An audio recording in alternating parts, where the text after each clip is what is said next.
Let's start with the IMF because the International Monetary Fund has revealed that it has secured the required financing assurance from bilateral creditors of Ghana that will help it disburse some $360 million to the country. This follows report that delays in getting a deal from the Eurobond holders and bilateral creditors of the country from the Eurobond and bilateral creditors will affect fresh disbursement to Ghana. Abebe Selassie is head of the African Department at the IMF and has been responding to a question posed by Joy News' George Weafe. As of now, there is no MOU with bilateral creditors, but we know that there have been, intense discussions in recent weeks, and those are continuing. And we're very hopeful that there will be agreement with bilateral official creditors. To be clear, they have provided financing assurances, though, and that remains in effect. And so we're not envisaging that it will be an issue for our ability to conclude the next review and provide the disbursement that's pending. As we noted, we've reached staff level agreement, and that's by far the most important component for the review. With respect to commercial creditors, I think we are grateful that the government shared with us some of the terms that are under consideration. Staff has provided an input on whether these terms were consistent with program parameters, and the government has decided that they would not pursue this deal just yet. Again, I think we're very hopeful that there will be movement and that they can reach agreement consistent with the program parameters, helping lower Ghana's debt burden at the right level and avoiding, of course, people of Ghana having to make too much sacrifice.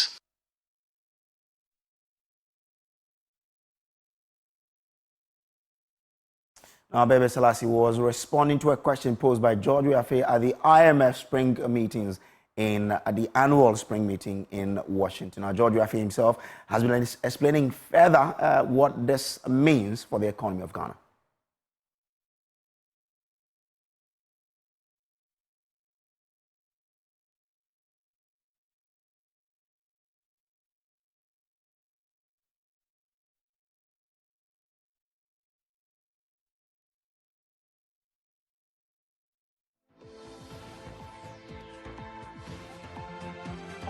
The IMF would always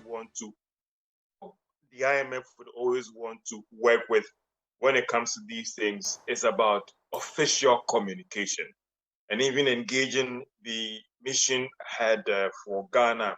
As far as they are concerned, they have not received any official email from the official creditor committee about finalizing that deal when it comes to the bilateral agreement. But what we have also picked up earlier that influenced our report from the official creditor committee that those terms have been finalized, and therefore an agreement will be coming out soon. Just even let's cast our mind back. Earlier this month, the IMF MD came to Ghana. We had a roundtable discussion with her, and she said on record that a deal has been reached and an MOU will also be signed very soon. So it appears that for the IMF, they would want to work with an official communication to that effect.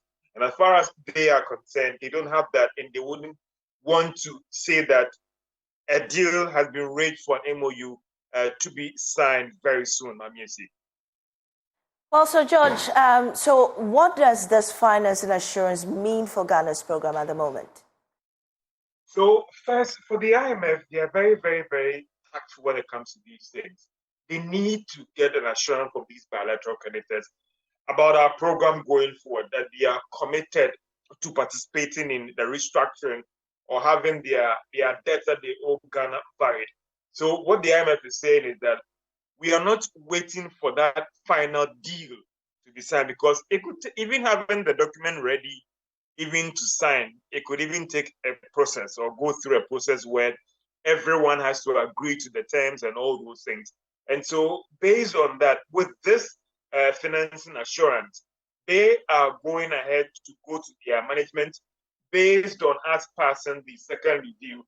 From there, they'll go to their board, likely in June, and having reached that staff level agreement, which is critical, they will push for the board to approve Ghana's program. That is the second review. and then that could lead to the disbursement of some $360 million that could hit Bank of Ghana's account maybe in the first week of July. Economist Professor Lord Mensah says if this happens, it will send the right signal and will boost the confidence that the economy needs at this time.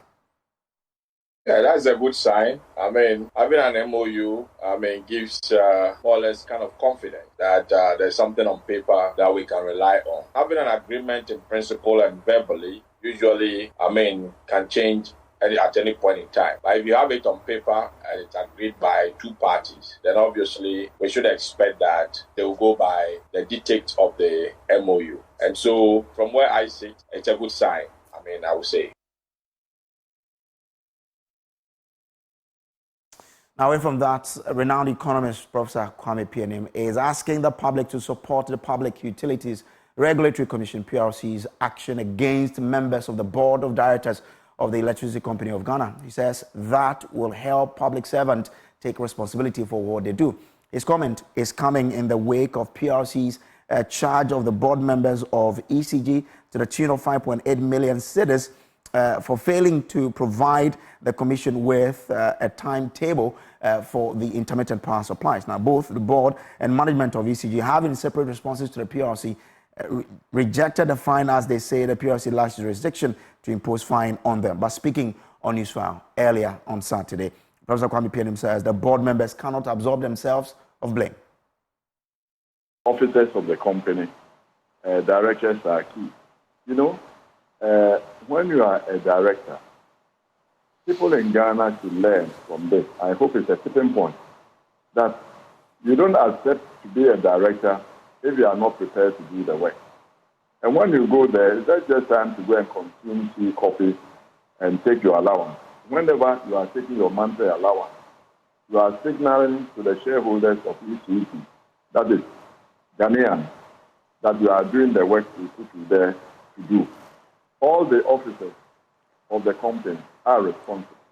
Directors are company officers, so they are responsible. They quote section 38 of the Act, Act 538, and they say it's specific there that a default on the part of a public utility in the payment of a penalty may lead to the personal liability of a principal officer of the public utility. And they say that under section 49 of the same law, a principal officer in that law means, quotes, the person responsible for the day-to-day administration of the affairs of the public utility. That's why they are saying board members of the ECG are not responsible for the day-to-day administration of ECG and therefore are not principal officers within what the law is seeking. And therefore what has been done, they say it's not only unlawful, it is null and void and it's without any jurisdiction. So it's an empty paper as far as they are concerned, an empty order. I think that let the lawyers fight over what is lawful and what is not unlawful. And this is why we have the court, I think that in the fight to make Ghana a country of law and order, this PURC move is important. Whether it is implemented or not, it signals to directors that you are officers of the company. Obeying a contract is not a day-to-day affair. Meanwhile, former Deputy Attorney General Joseph Penka says it will be a violation of the Act to review the identities of board members and that the action of PURC against members of the Board of Directors of ECG will be a violation of that particular Act and therefore that cannot hold. The veil of incorporation, there are circumstances under which it is lifted. And we know that that is done mostly by the courts. When the courts realize that you are using it as a cloak to perpetrate maybe fraud or... Moko versus Kuma.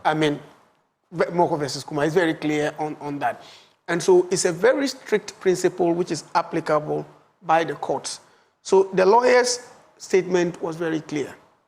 Whether they have the mandate to act as a court. if they don't have the mandate to act as a court and go ahead to lift the veil of incorporation and etc., then they lack jurisdiction to do what they did. And simplicity, whatever they did, they concluded that was null, void, but and of no our effect. laws generally give such entities a bit of adjudicatory powers. Absolutely. So they are right to take the decision, and if you disagree, you go for judicial review. No, you see, so first of all, you have to put it in perspective. If you read LI 2413, okay, and Act 538, there are very specific provisions dealing with how to exact penal consequences for acts committed by entities.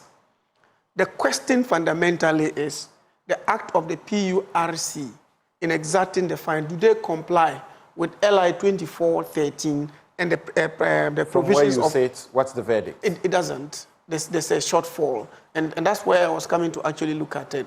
Because if you look at LI 2413 and you look at Act 538 and the specific provisions that have been quoted, it is very clear that those determinations are made by the courts after, the issue has been brought before them and they realize that the conduct of the principal officers or officers of the company are such that we should attach personal responsibility at them. So they then go ahead and lift the veil of incorporation and find them as culprits and exact penal consequences on them. Away from that, the Minister for Works and Housing, Kojo Nkrumah, has announced that government is developing an incentive system that would attract the private sector as master developers to construct houses across major cities of the country. Now, the framework awaiting cabinet consideration and subsequent approval, parliamentary approval, will see the construction of 5,000 new settlement and cities at affordable prices to address the country's 1.8 million housing deficit. Speaking at the handing over of state houses to the Ghana Immigration Service in Kumasi, the minister said the framework will simulate the quick development of housing. Nana Boachi Yadom has more.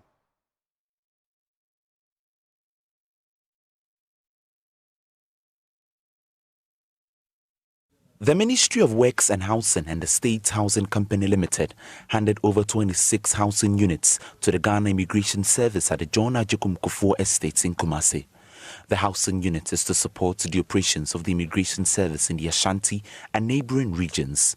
Speaking at the handing over ceremony, Minister for Works and Housing, Kojo Nkrumah, acknowledged the challenges of housing confronting over 7 million Ghanaians. In other jurisdictions, housing is actually described as a right in their constitutions. The Kenyan Constitution, Article 43, 1B, states that housing is a right for everybody. In Ghana, our constitution doesn't expressly say so.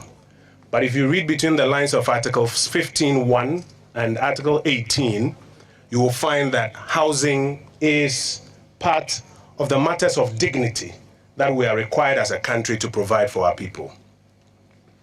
Nana Oyokohene, distinguished guests, ladies and gentlemen, today in Ghana, we need 1.8 million homes or 1.8 million housing units for the average household of 4. What this means is that 1.8 times 4 of our people do not have dignified housing. The consequence is that landlords and real estate agents take our people for granted. And that is why the government of Ghana has over the years been working hard to deliver on housing. The minister, however, hinted at government's initiative to develop an incentive framework with the private sector to address the country's housing deficit. The president's instructions are to develop an incentive framework that attracts the private sector to come in as master developers and develop the big new settlements and cities with 5,000 homes plus, with integrated amenities that will make available a lot of housing at affordable prices for the majority of our people. Today at the Ministry of Works and Housing, we're in the process of consulting with stakeholders to complete this incentive package, lay same before Cabinet and before Parliament for approval, and use that to stimulate the quick development of housing to reduce our 1.8 million housing deficit in Ghana within the next 10 years. Managing Director of the State Housing Company Limited, Nana Kwame Pianim, highlighted the government's contribution to reducing the growing housing deficit. This is also the 8th mass estate being constructed under His Excellency Nana Addo Dankwa Akufo-Addo and Dr. Bawumia administration. This, I would dare say, is unprecedented in the Fourth Republic. It has never happened. Controller General of the Ghana Immigration Service, Kwame Pianim, appreciated the government for the assistance to the service. Distinguished guests, ladies and gentlemen, as we all know, the government cannot do it alone due to equally competing demands. So we will call upon other stakeholders to also come on board to support the noble effort so far made by the government in trying to address the housing deficit of the service. Indeed, where you live says a lot about you and your institution, for which reason I am particularly very excited about the handing over of these 26 units of 2 and 3 bedroom houses at the Jack Estate in Apatrapa here in Kumasi. For Joy News, Nana Bwachita Kweyadom, Kumasi. Yes, we're watching Joy News Prime. We'll take a quick break. We'll be back with more Tuesday. Welcome back from the break. Now let's take you to Takoradi because the Eastern Regional Minister and an alumnus of the Takoradi Technical University, Mr. Seth Kwame Pianim, has lauded the institution's rich history of providing top-notch technical education and practical training for students for the past 7 decades. Speaking at the 70th anniversary launch of the university, he emphasized the pivotal role TTU has played in shaping a skilled workforce that has significantly contributed to the nation's development, hence the need for the celebration. There is more in the following report. The Vice-Chancellor of the University, Reverend Professor Frank Ishan, says the university has, over the past 7 decades, distinguished itself as a beacon of excellence, a hub of innovation, and a driving force for change in the field of technical and vocational education and training. Takoradi Technical University has been a beacon of excellence, a hub of innovation, and a driving force for change in the field of technical education and training over the past 7 decades. From humble beginnings as a government technical institute in 1954 to a polytechnic in 1992. Well, and that's all in our bulletin for today. But remember, there's more news on myjoyonline.com. My name is Samuel Kujobrace. Thanks for being a part of us. Continue watching the channel. Good evening.